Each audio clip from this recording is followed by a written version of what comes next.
Welcome to Winners Academy. Winners Academy all Kerala distance എഡ്യൂക്കേഷനിലേക്ക് എല്ലാവർക്കും സ്വാഗതം.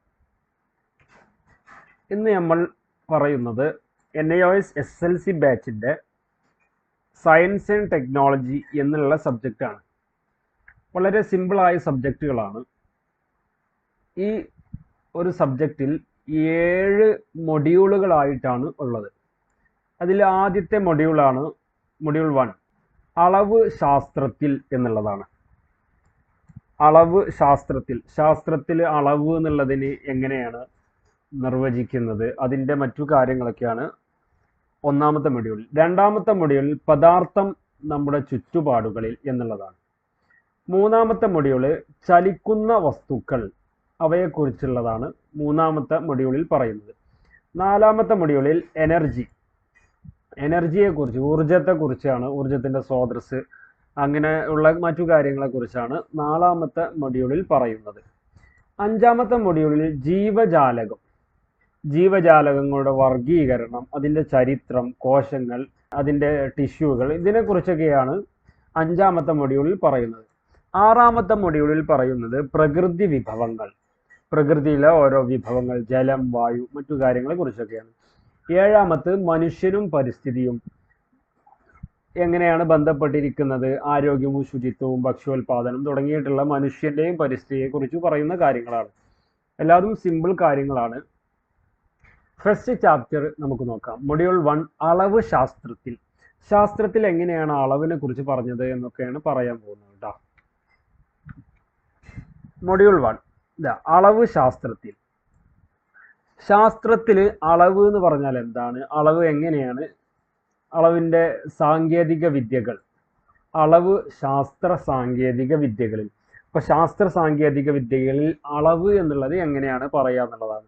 വളരെ സിമ്പിൾ കാര്യങ്ങളാണ്. നമ്മളൊക്കെ അളക്കാറുണ്ടല്ലോ ഓരോ കാര്യങ്ങളും. അത് മീറ്റർ വെച്ചിട്ട്, സെൻറ്റിമീറ്റർ വെച്ചിട്ട്, അതുപോലെ കിലോൻ്റെ കാര്യങ്ങളാണെങ്കിൽ, തൂക്കത്തിൻ്റെ കാര്യങ്ങളാണെങ്കിൽ നമ്മൾ കിലോ അളവിലാണ് അത് നമ്മൾ അളക്കുക. ഇങ്ങനെ ഫസ്റ്റായിട്ട് നമുക്ക് അളവ് അഥവാ അളക്കൽ എന്നാൽ എന്ത്, ഫസ്റ്റായിട്ട് അതാണ് പറയാൻ പോകുന്നത്. അളവ് അഥവാ അളക്കൽ എന്നാൽ എന്ത് എന്നാണ്. അത് നമ്മൾ ഒരു കുഴലിൻ്റെ നീളം അല്ലെങ്കിൽ ഒരു പെട്ടിയുടെ തൂക്കം, ഇതൊക്കെ നമ്മൾ അളക്കുമല്ലോ. അപ്പോൾ അളക്കുമ്പോൾ നമ്മൾ തിരഞ്ഞെടുക്കുന്ന ഒരു സ്കെയില്, ഉദാഹരണത്തിന് സെൻറ്റിമീറ്റർ. ഇപ്പം നമ്മൾ കുഴലിൻ്റെ നീളം നമ്മൾ അളക്കുമ്പം മീറ്റർ കണക്കിനാണ് അളക്കുക അല്ലേ. 100 സെൻറ്റിമീറ്റർ ആണ് 1 മീറ്റർ അല്ലേ. അപ്പോൾ ഈ സെൻറ്റിമീറ്ററുകൾ മീറ്ററായി മാറുന്നു. ഇങ്ങനെ ഈ സെൻറ്റിമീറ്റർ ആണ്, അത് മീറ്റർ ആകുന്ന ഈ മീറ്ററുകളാണ് നമ്മൾ കുഴലിൻ്റെ നീളങ്ങളൊക്കെ അളക്കാൻ ഉപയോഗിക്കുന്നത്. അപ്പോൾ നമ്മൾ തിരഞ്ഞെടുക്കുന്ന സ്കെയിൽ എത്ര തവണ ഉപയോഗിച്ചു എന്ന് എണ്ണുന്ന പ്രക്രിയയെ അളക്കൽ എന്ന് പറയുന്നു.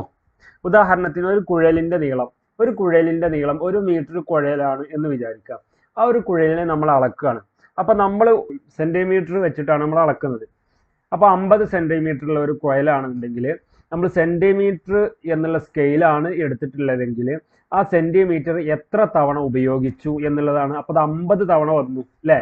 നമ്മൾ സിമ്പിൾ കാര്യങ്ങൾ, നമ്മൾ സാധാരണ നമ്മൾ അളക്കുന്ന കാര്യങ്ങൾ. പിന്നെ ഒരു പെട്ടിയുടെ തൂക്കം എങ്ങനെയാണ്, നമ്മൾ കിലോ കണക്കിലാണ്. ഒരു 10 കിലോ ഉള്ള ഒരു പെട്ടിയാണെന്ന് വിചാരിക്കുക. അപ്പോൾ നമ്മൾ 1 കിലോ എന്നുള്ളത് എത്ര തവണ, 10 തവണ ഉപയോഗിച്ചു. അപ്പോൾ അതാണ് ചുരുക്കി പറഞ്ഞാൽ അളവ് എന്ന് പറഞ്ഞാൽ, അഥവാ അളക്കൽ എന്ന് പറഞ്ഞാൽ, നമ്മൾ തിരഞ്ഞെടുക്കുന്ന സ്കെയിൽ എത്ര തവണ ഉപയോഗിച്ചു. സ്കെയിൽ പറഞ്ഞാൽ അളക്കുന്ന സെൻറ്റിമീറ്റർ ആണെങ്കിൽ അത്, കിലോഗ്രാം ആണെങ്കിൽ അത്, അതിനാണ് സ്കെയിൽ എന്ന് പറയാം കേട്ടോ, അല്ലാതെ സാധാ സ്കെയിൽ എന്നുള്ളതല്ല. അപ്പോൾ തിരഞ്ഞെടുക്കുന്ന സ്കെയിൽ എത്ര തവണ ഉപയോഗിച്ചു എന്ന് എണ്ണുന്ന പ്രക്രിയയെ നമ്മൾ അളക്കൽ എന്ന് പറയുന്നു. ഉദാഹരണം ഇവിടെ കൊടുത്തിട്ടുണ്ട്, ഒരു കുഴലിൻ്റെ നീളം, അതുപോലെ ഒരു പെട്ടിയുടെ തൂക്കം. ഇനി രണ്ടാമത്തത്, അളക്കേണ്ടത് ആവശ്യമായിരിക്കുന്നത് എന്തുകൊണ്ട്, ഉദാഹരണ സഹിതം വ്യക്തമാക്കുക. അളക്കേണ്ടത് ആവശ്യമായത് നമ്മൾ സിമ്പിളായിട്ട് പറഞ്ഞു കഴിഞ്ഞാൽ, അളവ് കൃത്യമായിട്ടില്ലെങ്കിൽ ഒരു കച്ചവടക്കാരൻ 50 രൂപയുടെ 1 കിലോ മാങ്ങ, ആ ഒരു മാങ്ങ ഒരാൾ വാങ്ങിയാൽ കൃത്യ അളവല്ല എന്നുണ്ടെങ്കിൽ, കുറവാണെങ്കിൽ വാങ്ങുന്ന ആൾക്ക് നഷ്ടമാണ്, കൂടുതലാണ് കൊടുക്കുന്നതെങ്കിൽ വിൽക്കുന്ന ആൾക്കും നഷ്ടമാണ് അല്ലേ. അതാണ് പറയുന്നത്. ഒരു കടയിൽ നിന്നും 1 കിലോ മാങ്ങ നമ്മൾ 50 രൂപക്ക് വാങ്ങിയാൽ തൂക്കം 1 കിലോയിൽ താഴെയാണെങ്കിൽ വാങ്ങുന്നയാൾക്ക് നഷ്ടമാണ്. ശരി തന്നെയല്ലേ? 1 കിലോയിൽ കൂടുതലാണെങ്കിലോ വിൽക്കുന്ന ആൾക്കും നഷ്ടമാണ്. രണ്ടു പേർക്കും പ്രശ്നങ്ങളില്ലാതെ കൃത്യമായ ഒരു അളക്കൽ ഇവിടെ ആവശ്യമാണ്. അതുകൊണ്ട് തന്നെ ജീവിതത്തിലെ ഒഴിച്ചുകൂടാനാവാത്ത ഒരു പ്രവർത്തനമാണ് അളക്കൽ. വളരെ സിമ്പിൾ കാര്യങ്ങളാണ് കേട്ടോ. വിപുലമായ കണക്കുകൂട്ടലുകളും കൃത്യമായ അളവുകളും ഉള്ളത് കൊണ്ടാണ് ബഹിരാകാശ പേടകങ്ങൾ ലക്ഷ്യസ്ഥാനത്ത് എത്തുന്നതും തിരികെ വരുന്നതും. ഇപ്പോൾ ബഹിരാകാശ പേടകങ്ങൾ നമ്മൾ ഓരോ രാജ്യങ്ങളൊക്കെ വിക്ഷേപിക്കുമല്ലോ.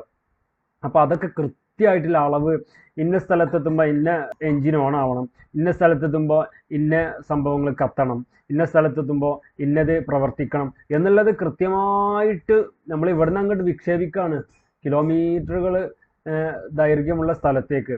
അപ്പോൾ അത് ലക്ഷ്യസ്ഥാനത്ത് എത്തണം, കൃത്യമായിട്ട് എത്തണമെങ്കിൽ പിന്നെ ഓരോന്നും അതിന് കൃത്യമായ കണക്കുകൂട്ടലും കൃത്യമായ അളവുകളും വേണം.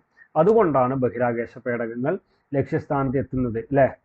അപ്പോൾ ഇതാണ് അളക്കേണ്ടത് ആവശ്യമായിരിക്കുന്നത് എന്തുകൊണ്ട് എന്നുള്ളത് ഉദാഹരണ സഹിതം നമ്മൾ വ്യക്തമാക്കിയത് കേട്ടോ.